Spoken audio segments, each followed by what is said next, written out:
एकदा गोटे घंच जंगल एक विराट बलिष्ठ और शक्तिशाली सिंह बास करुला। से जंगल राजा थिला एवं अन्य समस्त पशु सम्मानर सह तार वश्यता स्वीकार करुथिले। सेमाने ताकू भय करुथिले कारण से हिंस्र और शक्तिशाली थिला। अन्यथा जड़े भल राजा होइथिबारु से तार प्रजा माननकु स्नेह आदर रे शासन करुथिला, किंतु आवश्यक क्षेत्र रे दृढ़ता अवलंबन करुथिला। राज्य कार्य साहाय्य करने तार एक मंत्री परिषद थिला। ता मंत्री मानक मध्यरे गोटे चतुर और विज्ञ ककिशाड़ी थिला। सिंह राजा साधारणतः परामर्श पाई ता उपरे निर्भर करुथिला। गोटे बड़ गुंफा थिला सिंहर घर। शिकारी को विभ्रांत करिया सबुज गछ सबुर आढ़ुआल एक विराट पत्थर पछरे गुंफाटी अवस्थित थिला। राजार गुंफा को सफा सुतरा और सतेज रखिबा मंत्री मानकर कर्तव्यर अंतर्भुक्त थिला। गुंफारे प्रचुर गुल्म उठिथिबारु ताकू काटी ठीक भाव रूप देवा पई पशु मानकु कठिन परिश्रम करने पड़ुथिला।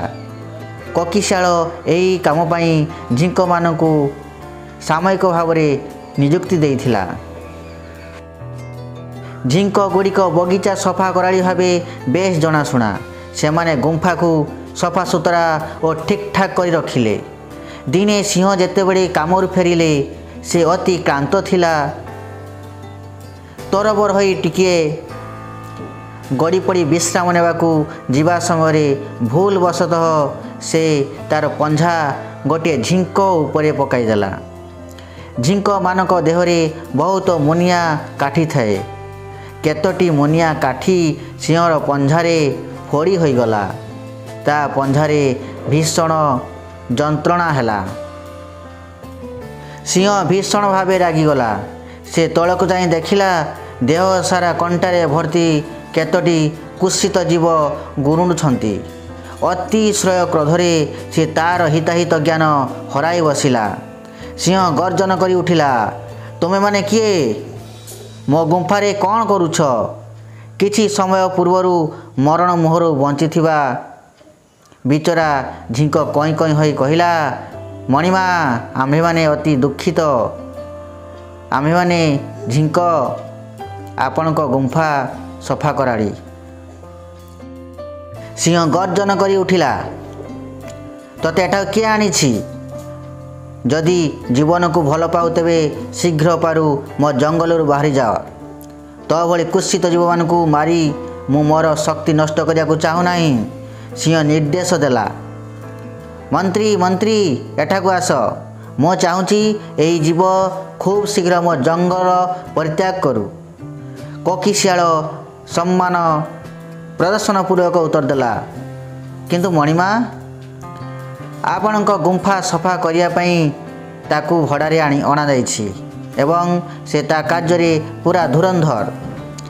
सिंह राजा गर्जन करी उठिला, जुक्ति कर नहीं। यह राजांकर आदेश एवं यह निश्चित भावे पालन करा जिवो। ककिशाड़ी विनीत भावे उत्तर देला, मणिमा आपणक आदेश शिरोधार्य, यह निश्चित पालन करा जिवो। बिचरा झिंक माने भୟରେ थरिले। जुग जुग धरी सेमाने सेई बणरे बसवास करी आसुथिले एवं एहाकू सेमानकर घर बोली धरी नैथिले। ककिशाळ झिंक मानकू परिस्थितिर गांभीर्य बुझाई देला। जंगलर गोटे निवृत्त अंशरे बसवास करियाकू से झिंक मानक पई बंदोबस्त करिदेला एवं एक उपयुक्त समय रे न्याय देव बोली कथा देला। समय गड़ी चलिला। सिंह राजकार्य व्यस्त रहिला। गुंफाटी ठीक भावे सफा न हेबारु सबुआड़े गुण्म सबू बढ़ीगला। चारिआड़े बढ़ी कंटा गछरे गुंफाटी असना होगला। दिने जेतेबेले सिंह ता गुंफा को फेरिला, कंटालिया गछ गुड़िक ता पाद और देहरे फुटीगला। से रागिगला। सिंह गर्जन करी उठिला ओ ककिशाळी को पचारिला, गुंफा कहीं एते अपरिष्कार होइछि? कहीं ठीक भाव यार रक्षणाबेक्षण करा जाई पारु नाही? मणिमा मु बड़ दुखित, किंतु मु कौन करि परिबी? जो झिंक माने आपन गुंफा सफा करुथिले सेमाने विताड़ित। गुंफार रक्षणाबेक्षण पाई अन्य पशु मान झिंक मान सहित समान हेबे नाही। ओहो राजा शांत पड़गले, से गुंफा एते अपरिष्कार।